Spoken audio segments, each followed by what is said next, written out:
Siapa sih pelaku utamanya? Ya, pelaku pasar forex ya. Jadi siapa sih yang bertransaksi di pasar forex yang menyebabkan harga naik turun, naik turun, naik turun? Ini siapa? Ya.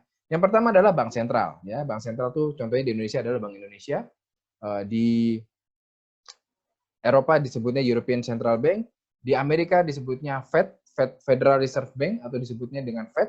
Kemudian di Inggris disebutnya Bank of England, di Jepang Bank of Japan, di Kanada Bank of Canada dan seterusnya. Bank-bank yang menentukan kondisi di setiap negara, menentukan kebijakan-kebijakan di setiap negara. Ya, itu akan kita bahas di kelas berikutnya. Oke.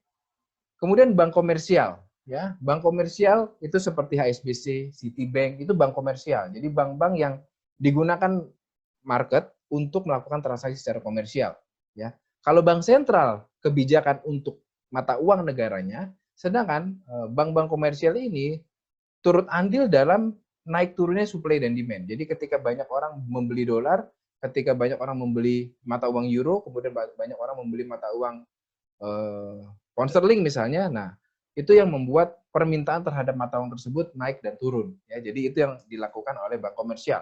Dan dia yang melakukan transaksi antara bank di satu negara terhadap negara lain. Jadi mereka yang saling bertransaksi. Misalnya HSBC ada di Indonesia dan HSBC ada di negara lain. Jadi mereka bertransaksi sendiri di antara HSBC, kemudian baru mereka bertransaksi antar bank. Ya.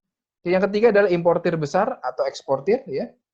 Jadi mereka orang-orang yang pebisnis yang melakukan impor dan ekspor, otomatis mereka membeli barangnya dari luar dengan mata uang negaranya, kemudian barang yang dijual otomatis dengan mata uang negara asal produsen.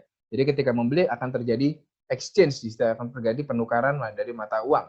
Kemudian pengelola dana atau fund manager atau hedge fund, semua orang yang mengelola dana masyarakat, dalam bahasa Indonesia disebut dengan asset management, ya biasanya itu ada pengelola dananya. Nah, itu ada yang melakukannya dalam bidang forex, dalam bidang financial, mata uang. Nah, ketika mereka melakukan transaksi dalam mata uang, mereka bisa melakukannya dalam bentuk forex trading, atau juga mereka bisa melakukan dalam bentuk menukarkan mata uang simpanannya di bank. Jadi contohnya adalah mereka punya mata uang simpanan di USD, kemudian mereka melihat ada peluang bahwa euro akan menguat, USD akan melemah, mereka kemudian menukarkan mata uangnya ke mata uang euro. Ya, kemudian mereka melihat bahwa USD menguat lagi, mereka tukarkan lagi ke USD.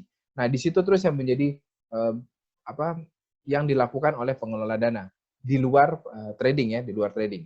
Kemudian pebisnis dan wisatawan, kita-kita yang berjalan-jalan ke luar negeri, kita-kita yang ke Singapura, ke negara-negara tetangga kita, itu melakukan transaksi dalam mata uang, ya. Jadi mata uang negara. Contoh kalau misalnya saya ke Singapura atau saya ke Australia, contoh ke Singapura lah.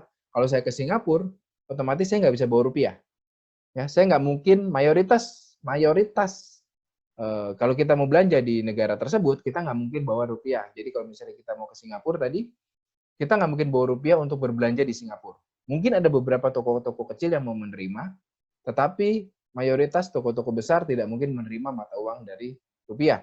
Jadi mereka akan menerima mata uang dari Singapura. Kita harus menukarkannya ke money changer. Ya, penukaran itu juga sudah turut andil dalam pergerakan dari mata uang di seluruh dunia. Ya, kemudian yang terakhir adalah pedagang perorangan atau trader retail, ya, seperti kita-kita yang melakukan transaksi melalui platform dari broker. Ya, jadi orang-orang yang melakukan transaksi melalui platform dari broker itu disebut dengan trader retail. Ya, spekulan-spekulan semua yang melakukan transaksi itu sebagai trader retail. Kita juga turut andil dalam supply dan demand secara internasional. Kenapa? Karena apa yang kita lakukan, kita transaksikan itu akan dilempar ke salah satu pelaku-pelaku di sini. Jadi pelaku-pelaku di sinilah menjadi penerima transaksi dari trader retail, seperti itu.